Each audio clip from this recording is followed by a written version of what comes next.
Geta margir gert kauptilboð í sömu eign á sama tíma? Já, það mega bara allir gera kauptilboð í sömu eignina á sama tíma, en hins vegar getur seljandinn bara gert eitt gagntilboð eða svara einu tilboði. Hann má sérst ekki gera 15 gagntilboð og vona að þetta haldi áfram að spinna.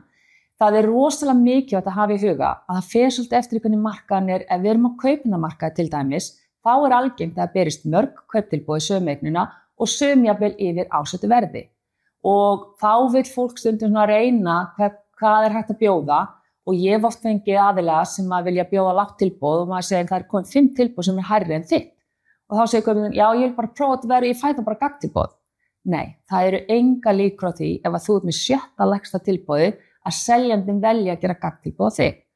Og það heldur ekkert í hendi að þó að tilboði gildi til 12 á morgun að seljandi vilji bíða fram á síðustu stundu að svara tilboðinu. Hann getur verið ljósmóður, við bara bókaðir í fæðingu allan morgunin og við klárum þetta klukkan 9. Þannig mín ráðlegging til kaupenda. Ef þú ert spenntur fyrir eign og ert að spá þig að gera tilboð og veist jafnvel að það komið annað tilboð sem gildir 12, heyrðu í fasteignasalanum og legðu þinn tilboði bara með góðan tíma. Vegna þess að svo stund fasteignasalinn upptekinn á fundum og næri ekki sem setjum því tilboð ef að tímapressan of mikil. Þannig að ekki bíða þangað til að tíminn búinn.